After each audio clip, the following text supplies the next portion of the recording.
नमस्कार। Quantum astrology में आप सभी का हार्दिक स्वागत है। मैं हूं UPSC teacher and astrologer Satyavrat Upadhyay.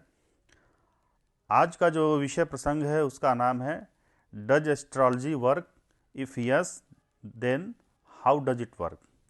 क्या ज्योतिष काम करता है? यदि हाँ तो कैसे काम करता है? यह प्रश्न मैं अपने से भी पूछता हूँ और यह प्रश्न सबके लिए भी है। मेरी जो ज्योतिष की जर्नी स्टार्ट हुई उससे पहले मैं नास्तिक था, लेकिन मैं आस्तिक बना ही ज्योतिष के चलते। ज्योतिष काम करता है और ये कितना काम करता है ये आपकी काबिलियत के ऊपर डिपेंड करता है। एक अच्छा ज्योतिषी बहुत ही एक्यूरेट प्रेडिक्शन कर सकता है, लेकिन दुर्भाग्य है कि आप सराउंडिंग देखोगे तो आपको मोर देन 90% ज्योतिषी आपको फर्जी मिलेंगे। उनको नॉलेज नहीं है, ज्ञान नहीं है, बट वो डरा धमका करके वो पैसे ऐंठते हैं। अरे ठीक है, पैसा ले रहे हो बट प्रिडिक्शन तो सही करो। आप 10 कोई भी बात बता रहे हो, 10 भविष्यवाणी कर रहे हो, 10 में कम से कम 7-8 प्रिडिक्शन आपके सही होने ही चाहिए। फिजिक्स या कोई भी साइंस भी वह 100% वर्क नहीं करता है। ठीक है, तो ज्योतिष भी एक तरह से साइंस है, और आपकी अगर काबिलियत है, नॉलेज है, आप ज्योतिष के जानकार हैं, तो आपका भी फलादेश 70-80% होना चाहिए सही, तभी आप ज्योतिषी कहलाने लायक हैं। अदरवाइज आपको ज्योतिषी कहलाने का कोई हक नहीं है। तो यह प्रश्न मैं भी उठाता हूँ, और जब मैं प्रश्न उठाया तो धीरे धीरे मैं ज्योतिष सीखना स्टार्ट किया। लेवल बढ़ता गया धीरे धीरे। बाद में ये समझ में आया कि नहीं, ज्योतिष काम करता है, इसका भी एक फंक्शन है, वर्किंग प्रिंसिपल है, मैकेनिज्म है, बस इसको समझना है। ठीक है, ये फिजिक्स के लॉ के बिल्कुल ही हट के है। तो थोड़ा सा हम बेसिक समझते हैं पहले। जब तक बेसिक नहीं समझेंगे कि कैसे काम करता है, कैसे इसका फंक्शन है, तब तक हम इसके मैकेनिज्म को नहीं समझ सकते हैं। देखिए, ज्योतिष किस पे काम करता है? नेटिव पे, जातक पे, यानी हम और आप। और हम आप कहाँ पे अवस्थित हैं? पृथ्वी पर अवस्थित हैं। पृथ्वी पे हम रहते हैं। अब हमारी जो पृथ्वी है वो सोलर सिस्टम का पार्ट है, और हम जानते हैं कि सोलर सिस्टम में 9 ग्रह होते हैं, बट यूरेनस नेपच्यून को हम प्लैनेट नहीं मानते हैं। ठीक है, उसके जगह पर राहु और केतु को हम प्लैनेट मानते हैं। तो वैदिक ज्योतिष के हिसाब से भी 9 ग्रह हो गए। अब उसमें देखिए, पृथ्वी ये हमारा अर्थ है, ये अर्थ हो गया। अब अर्थ से अगर कोई भी व्यक्ति टेलीस्कोप से देखेगा सराउंडिंग अपने पूरे ब्रह्मांड को, आकाश को, तो क्या क्या दिखेगा उसको? ये देखिए, छल्ले वाला ये सैटर्न में दिखेगा, ये सूर्य दिखेगा। ठीक है, ये जुपिटर जुपिटर दिखेगा, वीनस, मर्क्यूरी, ये सारे प्लैनेट्स आपको दिखेंगे। बट उसके उसके बियॉन्ड भी देखा जाए तो ये सारे जोडियाक बेल्ट दिखेंगे। कौन कौन से जोडियाक बेल्ट? ये 360 डिग्री सराउंडिंग हमारे डिस्ट्रीब्यूटेड हैं सोलर सिस्टम के। कौन कौन से? एरीज है, टॉरस, वृषभ, Gemini, cancer, Leo, Virgo, Libra, Scorpio, Sagittarius, Capricorn, Aquarius and Pisces. Total 12 राशियां होती हैं। ठीक है, और यह इक्वली डिस्टेंस में डिस्ट्रीब्यूटेड हैं सराउंडिंग हमारे सोलर सिस्टम। यहीं से सारा क्लू स्टार्ट होता है। ठीक है, राशियां ही डिसाइड करती हैं आपके डेस्टिनी की, सब कुछ। ठीक है, इस तरह से हमारा आकाश, हमारा ब्रह्मांड दिखता है। मतलब जो हमें देखना है ज्योतिष के संदर्भ में, हमारे ऋषि इनकी खोज की। किसकी? ये जितने सारे जोडियाक हैं। ठीक है, 360 डिग्री का एक पूरा एक सर्कल होता है, और उसमें 12 राशियां हैं। तो एक एक राशि के बीच में जो डिस्टेंस होगा वो 30-30 डिग्री होगा। अब सपोज मान के चलिए कि पृथ्वी पे कोई व्यक्ति का जन्म होता है, बालक का। ठीक है, यहां पे जन्म होता है। अब यह बालक जन्म लेता है, उसी समय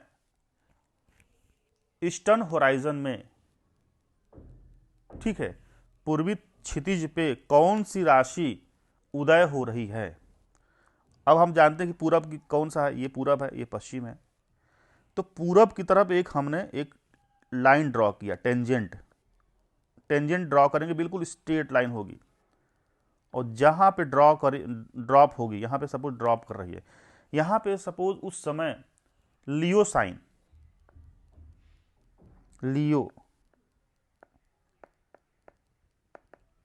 सिंह राशि उस समय उदय हो रही थी, उदाहरण के लिए, समझने के लिए। तो उस व्यक्ति का, उस जातक का जिसका जन्म हुआ है, उसकी पर्सनालिटी बिल्कुल लियो जैसी होगी, और लगन जो राशि होगी वह सिंह लगन की कुंडली बनेगी। यानी कि पहले हाउस, फर्स्ट हाउस में 5 लिखा होगा, 5 नंबर लिखा होगा, मतलब वह सिंह लगन का जातक है। तो उसकी पर्सनालिटी जो सिंह राशि की होगी वही उस जातक की होगी। अब सिंह राशि की क्या पर्सनालिटी है, अगर इसको टेलीस्कोप से हम देख रहे हैं उदय होते हुए, तो शेर जैसा दिखेगा वह राशि। वह एक तारों का जो गुच्छा है वह दिखेगा कि शेर है, और शेर का जो आगे का जो मुंह होता है, ठीक है, उसका जबड़ा होता है, वो दिखेगा। तो सबसे पहले उसका क्या दिखेगा शेर का उदय होते हुए, उसका मुंह, ठीक है, जैसे शेर होता है ना, बहुत मुंह बड़ा करके फाड़ करके दहाड़ता है, वैसे ही दिखेगा। तो वह शीर्षोदय राशि हो। शीर्षोदय का मतलब होता है जब वह उदय हो रही थी राशि, तो सबसे पहला उसका शीर्ष दिख रहा था, शीर्ष, सिर, ठीक है। अब सिर दिख रहा है, तो ऐसे जो जातक होते हैं सामने से वार करते हैं। सिर क्या होता है, सामने से वार करता है, वो सामने से बोलेगा। अब ये लियो एसेंडेंट की जो पर्सनालिटी होगी, जो जातक इसका सिंह लगन में हुआ है, उसकी पर्सनालिटी होगी बिल्कुल सामने से बोलेगा, सामने से वार करेगा, पीठ पीछे किसी की बुराई नहीं करता, जो होगा मुंह पे बोल देगा, मुंह पे ही कुछ कह देगा। सिंह राशि की जो सिंह राशि का जो लॉर्ड होता है, प्लैनेटरी लॉर्ड, वह सूर्य होता है। अब सूर्य की क्या पर्सनालिटी होती है, सूर्य क्या करता है, पूरे ब्रह्मांड जगत को क्या करता है, वो प्रकाश देता है, लाइट देता है, लेता किसी से नहीं कुछ। तो सिंह लगन के जातक की पर्सनालिटी बिल्कुल सूर्य जैसी होगी, मतलब वह डोनेट करता है, दान करता है, पैसे किसी को उधार देगा, लेगा नहीं, वापस नहीं मांगेगा, ठीक है। सूर्य क्या, नेम, फेम, गवर्नमेंट, सरकार, यश, कीर्ति से संबंधित होता है सूर्य। ऐसे व्यक्ति को चाहेगा कि हमको ये सम्मान प्राप्त हो, यश कीर्ति प्राप्त हो, गवर्नमेंट से उसको सम्मान मिले। तो ऐसे लोग बिल्कुल प्योर होते हैं, क्योंकि सूर्य क्या है, प्योर है, इतना टेम्परेचर ज़्यादा है कि वह प्योर है। तो ऐसे लोग बिल्कुल संत होते हैं, साधु होते हैं, प्योर पर्सनालिटी के होते हैं। तो एक तरह से कह सकते हैं ना कि मोटा मोटी पर्सनालिटी हमारी जो राशियां होती हैं, लगन राशि, उससे डिसाइड हो जाती है उसी समय। कब, जब उस बालक ने जन्म लिया। अब उसमें और भी सारी चीज़ें हैं कि सपोज लगन में कोई प्लैनेट्स आ गया, कोई ग्रह है, या उसमें कौन से नक्षत्र है, तो उसमें और भी थोड़ा सा हम संवर्धन कर सकते हैं, उसकी पर्सनालिटी में थोड़ा सा और भी वैल्यू एडिशन कर सकते हैं, राइट। अब थोड़ा सा और, जो भी हमारा डेस्टिनी, भाग्य, पर्सनालिटी कह लीजिए, वो सब के सब डिसाइड होते हैं जोडियाक से, राशि से, ठीक है। अब राशि जो होता है ना, जितनी सारी राशियां होती हैं, 12 राशियां होती हैं, ये जितनी भी राशियां हैं हमारे 360 डिग्री में जो डिस्ट्रीब्यूटेड हैं जोडियाक बेल्ट में, ये सब देवताओं के घर हैं। यहाँ पे देवता रहते हैं। एक एक राशि में बहुत सारे उसमें तारापुंज हैं, ताराओं का बहुत सारे उसमें समूह हैं, ठीक है। और उन राशियों के अंदर नक्षत्र विद्यमान हैं, तो उसमें नक्षत्र का भी एनर्जी ऐड हो गया, ठीक है। यहां से लगभग 400 450 लाइट ईयर दूर सारे लगभग जितने भी नक्षत्र या राशियां हैं, धरती से 450 400 के आसपास उनकी डिस्टेंस है, लाइट ईयर, काफ़ी ज़्यादा दूरी है। बट ये सब देवताओं का घर, यहाँ पे देवता रहते हैं, और ये सच में रहते हैं, ये सिर्फ मतलब कि काल्पनिक बातें नहीं हैं, वहाँ से सारी चीज़ें डिसाइड होती हैं। अब देवताओं का घर है। अब मैंने कहा ना कि उसके बाद प्लैनेट्स आते हैं, हमारे सोलर सिस्टम में जो प्लैनेट्स हैं वो क्या करते हैं, वो देवताओं के संदेश वाहक हैं। क्या है, वो संदेश वाहक है, मैसेंजर ऑफ गॉड हैं। जितने भी सारे प्लैनेट हैं, 9 प्लैनेट, और ये इनका काम है कि देवताओं ने जो फिक्स किया हुआ है डेस्टिनी, भाग्य, उसको ये सिग्नल के रूप में प्राप्त करके प्लैनेट्स वो कहाँ तक पहुँचाएं, नेटिव तक, जातक तक, ताकि वह फल, उनके लिए वो फलादेश सत्य साबित हो। जो डेस्टिनी डिसाइड किया है कि किसी की लाइफ में कि भाई कहीं एक्सीडेंट करवाना है, और यह काम देवताओं ने किसको दे दिया, मार्स को और सैटर्न को दे दिया। इनको अमुक जगह पर चयन करके कि यहीं पे इनको एक्सीडेंट करवाना है, क्योंकि इनके डेस्टिनी में लिखा हुआ है एक्सीडेंट, और वो परफॉर्म करेंगे। देवताओं का काम क्या है, उसको संदेश को और घटना को अंजाम देना। इस तरह से इसका पूरा मैकेनिज्म में फ्लो चार्ट है, कैसे काम करता है। ठीक है, जोडियाक बेल्ट जो है जातक की डेस्टिनी को डिसाइड कर देते हैं, इनका पूरा ब्लूप्रिंट निकाल देते हैं, सॉफ्टवेयर में फिट कर देते हैं कि भैया ये काम इनके साथ होना है ये पूरी लाइफ में। और यह इंफॉर्मेशन कहाँ पहुँचती है, प्लैनेट्स के पास। प्लैनेट्स ने उसको चिन्हित कर लिया कि ये घटना इनके पूरे लाइफ में, 60 साल की उम्र सपोज है किसी नेटिव की, 60 साल में पूरी तरीके से उसको एग्जीक्यूट करवाना है जो जो उनको काम मिला है जोडियाक द्वारा, और यह पूरे नेटिव के लिए वह घटना घटेगी लाइफ में। इस तरह से ज्योतिष काम करता है। अब सवाल यह है कि मैंने बता दिया कि इस तरह से काम करता है ज्योतिष, बट इसका प्रमाण भी तो होना चाहिए, वेरीफाई भी तो होना चाहिए, तभी तो पुष्टि होगा कि हाँ काम करता है। और मैंने तो कई हजार कुंडलियों पर अप्लाई करके देखा कि काम करता है, बट ये कैसे भरोसा होगा आपको कि काम करता है। चलो एक उदाहरण कुंडली ले लेते हैं। सपोज कुंभ लगन की कुंडली है, ठीक है, और मैं एक ब्लैंक चार्ट प्रेडिक्शन करता हूं। यह कुंडली कुंभ लगन की है, इसलिए कि इसमें पहले हाउस में 11 नंबर लिखा हुआ है, तो यह कुंभ लगन की कुंडली बन गई।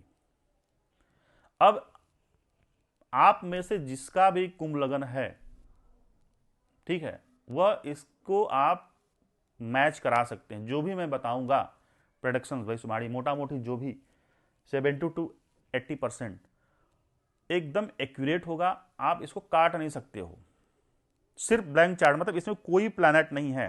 मतलब आपका जन्म हुआ उस समय जोडियाक बेल्ट, मतलब ईस्टर्न होराइजन में एक्वेरियस एसेंडेंट था, कुंभ लगन, कुंभ राशि थी। अब कुंभ राशि बन गई तो क्या प्रेडिक्शन होगा आपके लाइफ में, मोटा मोटी क्या घटनाएं घटेगी, लमसम कुछ तो होना चाहिए जो 70-80% सही हो, तो आपके लिए फलादेश होगा। ठीक है, आप इस एक ही उदाहरण में ले रहा हूं, आगे भी कोशिश करूंगा कि अगले लेक्चर वीडियो में मैं अलग अलग कुंडलियां डालूंगा। ठीक है, 11 नंबर लगन में है, फर्स्ट हाउस, और first house is your personality, आपका व्यक्तित्व। और ये 11 नंबर कालपुरुष कुंडली में कहां से होकर आया है, यह आया है 11वें स्थान से, जिसको बोलते हैं लाभ स्थान। ठीक है, अब इस राशि की क्या पर्सनालिटी होती है भाई। एक कुंभ राशि के अगर एक चित्र को आप देखें, अगर आप गूगल करके इसका फोटो देखेंगे तो देखेंगे एक महिला है, वह घड़ा से कुछ गिरा रही है, लिक्विड गिरा रही है। अब लिक्विड में कौन सा लिक्विड गिरा रही है ये भी नहीं पता है। ठीक है, घड़े में कुछ रखा हुआ लिक्विड और उसको नीचे गिरा रही है, तो सवाल है क्या गिरा रही है, यही तो नहीं पता है। तो ऐसे लोग अंदर में कुछ बातें छुपा कर रखते हैं जो किसी को नहीं पता होता है। मतलब उनके मन मस्तिष्क में कुछ ऐसी बातें होती हैं, छुपा कर रखते हैं। वही लिक्विड है, जो घड़े में लिक्विड है, वही कि उन दुनिया को पता नहीं चलता। बहुत सेक्रेटिव पर्सनालिटी होते हैं। चूंकि कालपुरुष कुंडली से हम कंपैरिजन करके थोड़ा सा इसको फलादेश करेंगे, तो कालपुरुष कुंडली में 11वां स्थान जो होता है वह लाभ स्थान होता है, फ्रेंड्स होते हैं। ठीक है, तो इनकी पर्सनालिटी क्या होगी, फ्रेंड्स ओरिएंटेड होगी, इनके फ्रेंड्स बहुत होंगे। ठीक है, मित्रों को साथ लेकर चलेंगे, बहुत सारे दोस्त होंगे इनके। कहीं भी जाएंगे तो एक कोई किसी दोस्त को लेके जाएंगे, पसंद भी करेंगे कि हमारे साथ कोई एक दोस्त हो। ठीक है, एक आदमी साथ लेकर चलता है या दोस्त के साथ बहुत ज़्यादा, दोस्त को लेकर के कहीं यात्रा में चल देंगे, अचानक से कहेंगे अरे यार चलो तुम्हारा भी मैं टिकट कटा देता हूँ, तुम्हारा भी मैं टिकट रिजर्वेशन ले लेता हूँ। ठीक है, अच्छा दोस्त इनको फायदा भी होगा क्योंकि 11वां स्थान जो होता है ना वो लाभ स्थान होता है, तो लाभ किससे मिल रहा है? दोस्त से मिल रहा है। ऐसे लोगों को दोस्तों से बहुत बड़ा लाभ भी मिलता है। 11th हाउस कालपुरुष कुंडली में क्या होता है? ये एल्डर सिबलिंग्स का होता है, बड़े भाई बहन का होता है। ठीक है, तो ऐसे लोगों को मतलब आते हैं इस धरती पे तो बड़े भाई बहन को लेके आते हैं, मतलब इनका जनरली बड़ा भाई या बहन जरूर होगा। ठीक है, तो ये हो गया फर्स्ट हाउस पर्सनालिटी के बारे में। क्योंकि एक्वेरियस साइन जो है रिसर्च की साइन होती है, तो ऐसे लोग बहुत रिसर्च माइंडेड होते हैं। ठीक है, इनकी जो भी मतलब लाइफ होती है उसमें out of the box thinker होते हैं, ये हर चीज को सिंपल तरीके से नहीं सोचते हैं। ठीक है, बहुत व्यापक तरीके से किसी बात को सोचते हैं। इनकी पर्सनालिटी बिल्कुल ही डिफरेंट होती है। रिसर्च करेंगे, हर चीज में रिसर्च करेंगे। ठीक है, अब आते हैं सेकेंड हाउस। सेकेंड हाउस क्या है? यहाँ पे पाइसेस है। पाइसेस कालपुरुष कुंडली में क्या होता है? लॉस होता है, मृत्यु होता है, डोनेशन होता है, sign of donation, Pisces financial donation. और सेकेंड हाउस क्या होता है? सेकेंड हाउस जो होता है वह फैमिली होती है, परिवार। तो परिवार के लिए लोग डोनेशन करेंगे या दूसरे लोग परिवार से डोनेट पैसा लेके चले जाएंगे। ठीक है, 12th हाउस, 12th साइन जो होती है हॉस्पिटल की भी होती है। हॉस्पिटल या आश्रम की रिस्पॉन्सिबिलिटी लेते हैं ये लोग, एक्वेरियस एसेंडेंट वाले। ठीक है, 12th हाउस जो होता है पैर होता है, पैर, तो ये अपने पैर पे रिस्पॉन्सिबिलिटी लेते हैं किसी दूसरे की, इनको अपने पैरों से बहुत प्यार होता है। ठीक है, ये सेकेंड हाउस की मतलब सेकेंड हाउस का प्रेडिक्शन हो गया। अब इस चीज को आप काटोगे नहीं, मैं गारंटी ले रहा हूं नहीं काटोगे। ठीक है, क्योंकि यहां पे पाइसेस है।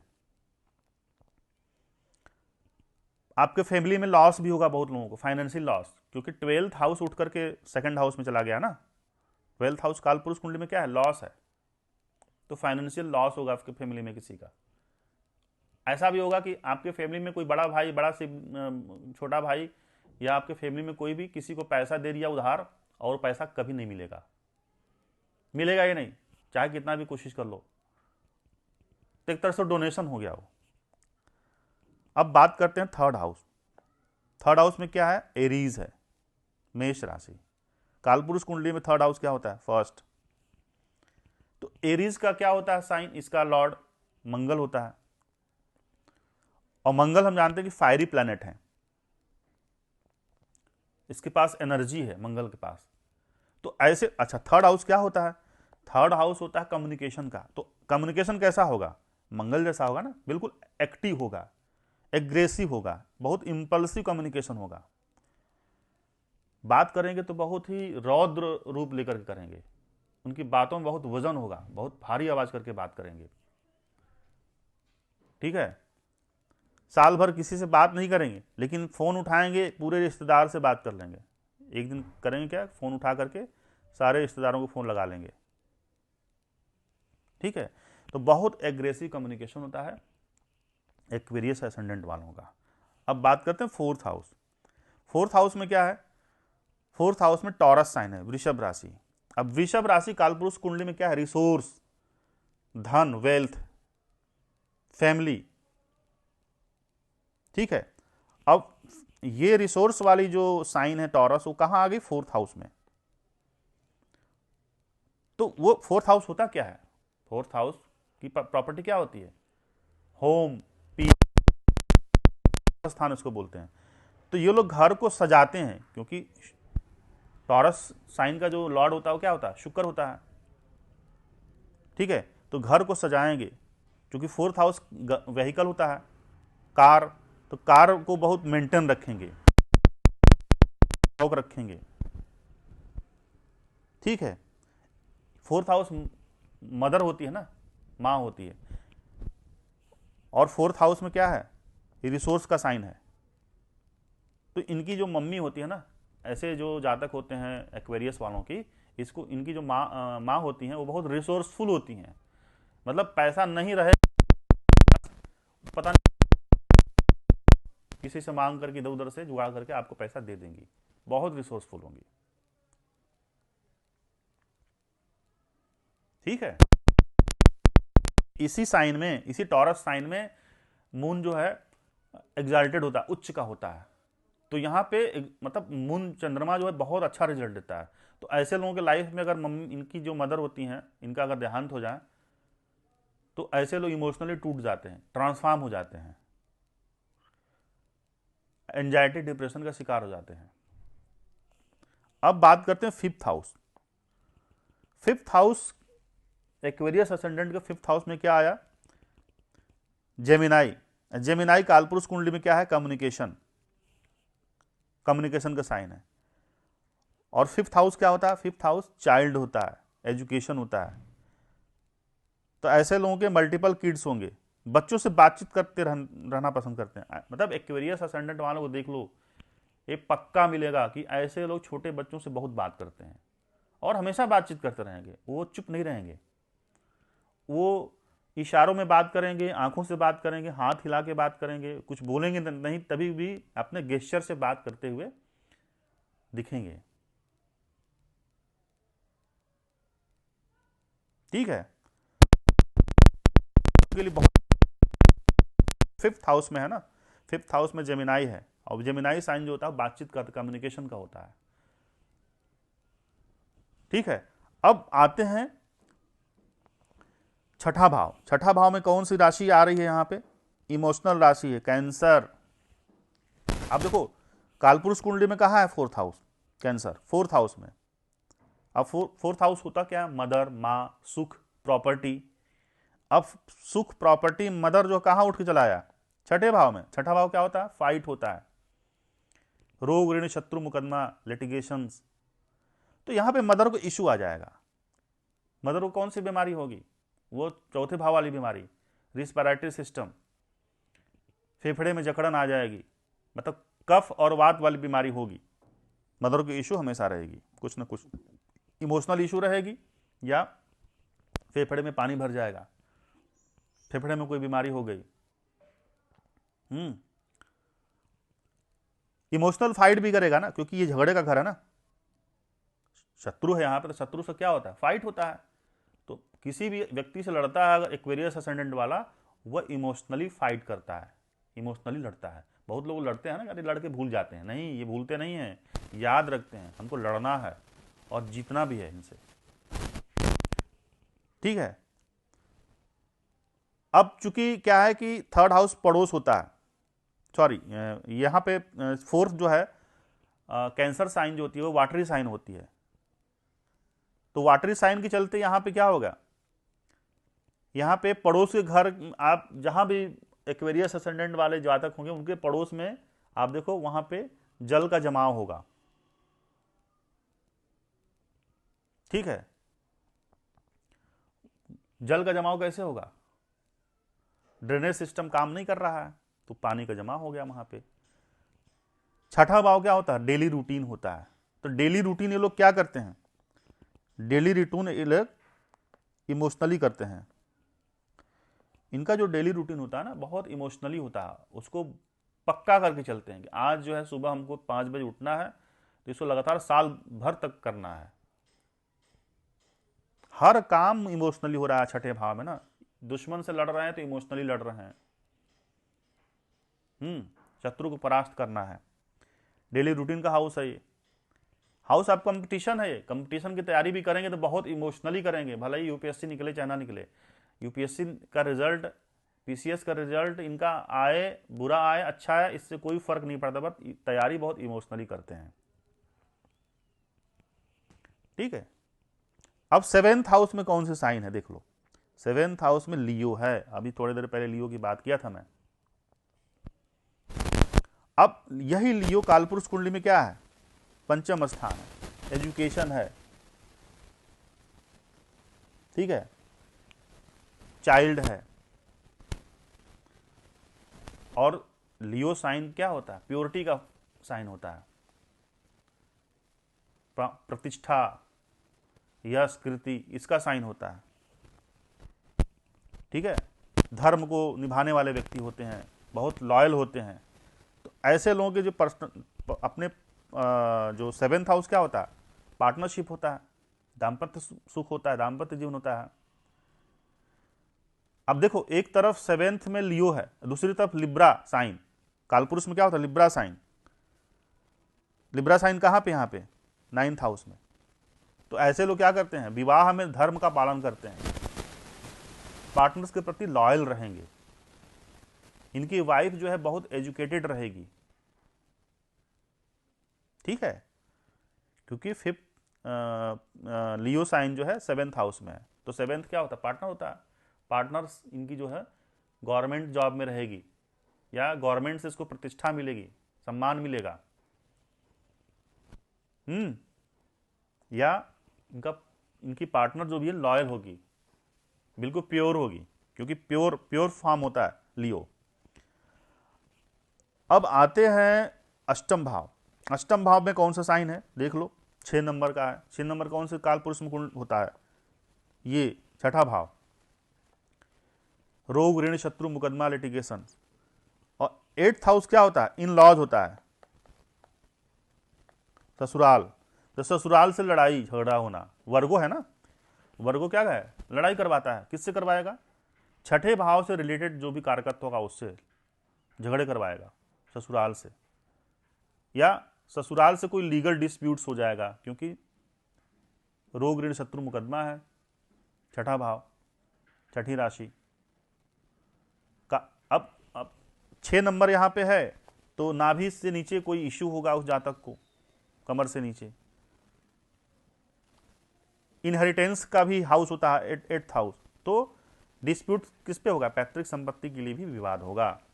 यह फलादेश एक्वेरियस असेंडेंट वालों के लिए है, जिसको हम ब्लैंक चार्ट प्रेडिक्शन कहते हैं। इसमें कोई भी प्लैनेट्स नहीं है, प्लैनेट डालेंगे तो और रिफाइंड प्रेडिक्शन होगा।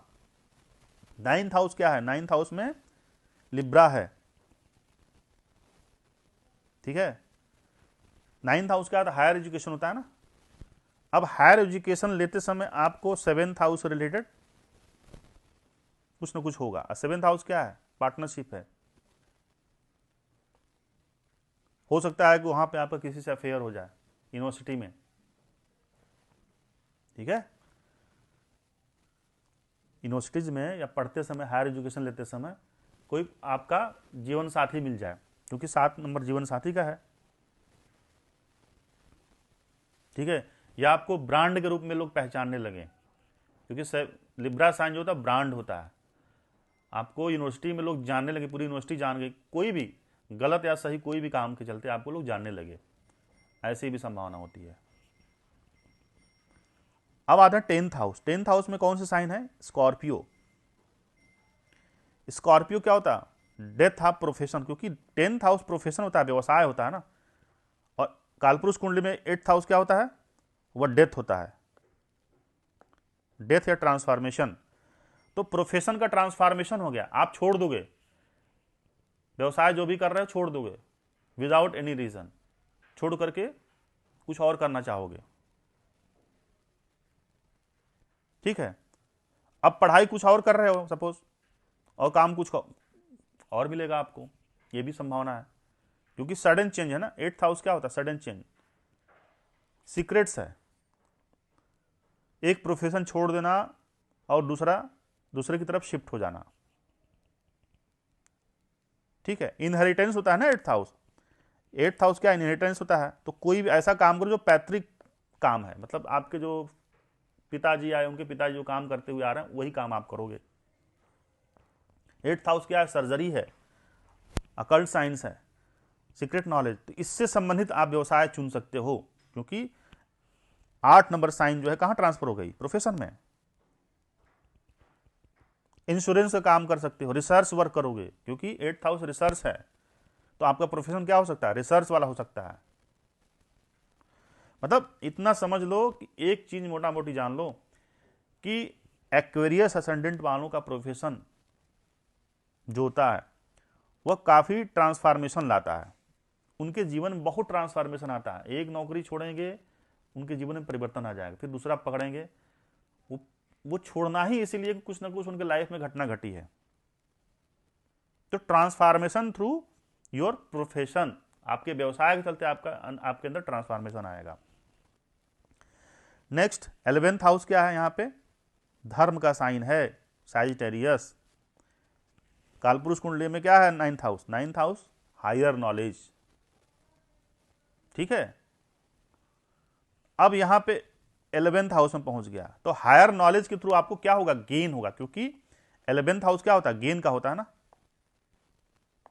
गेन का होता है।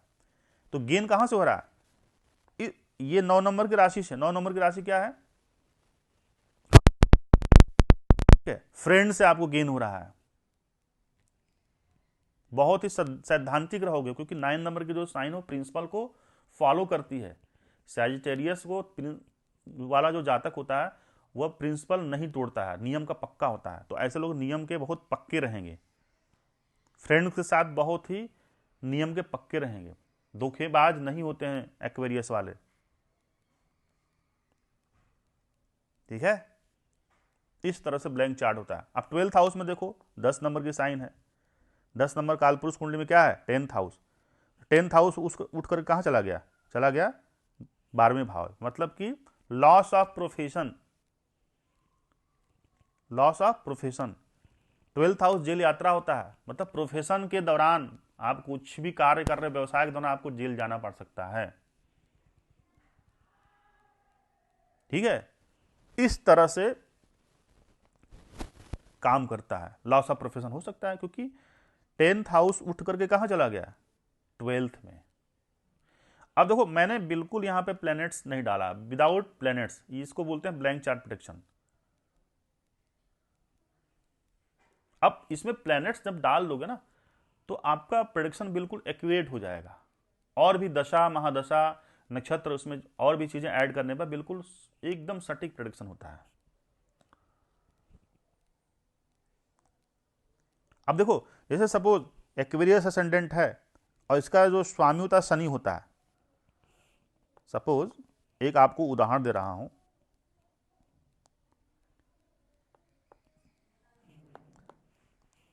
आप देख लो।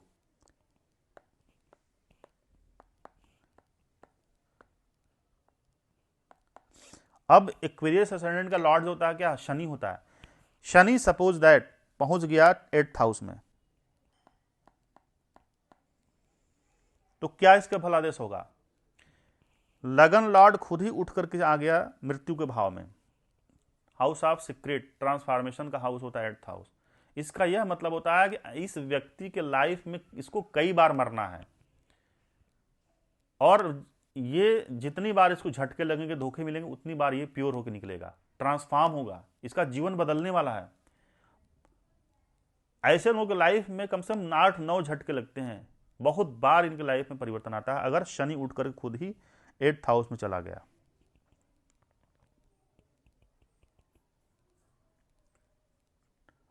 और इसमें और एक केस स्टडी डाल दो, अगर 11th हाउस और 12th यहां सेकेंड दोनों का लॉर्ड क्या होता है? जुपिटर।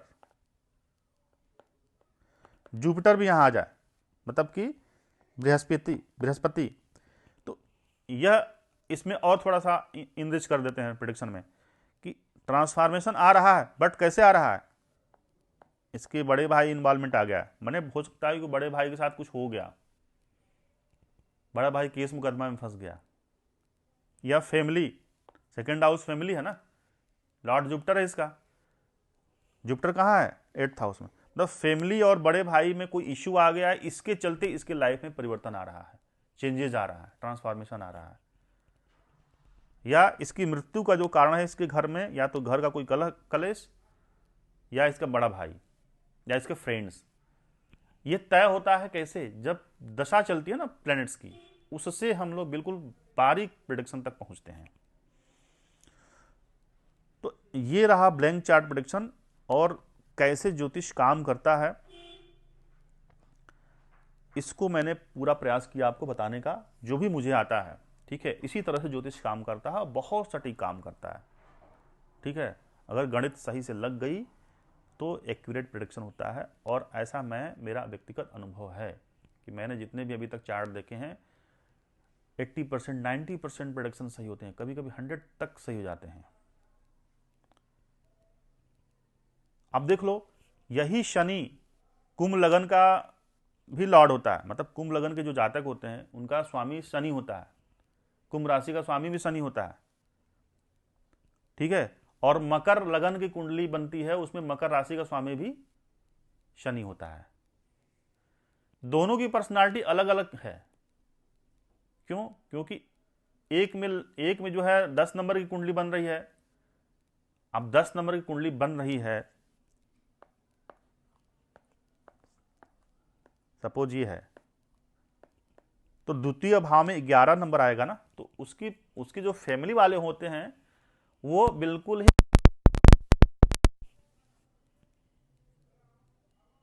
फैमिली का कैरेक्टर चेंज हो गया ना, बिल्कुल।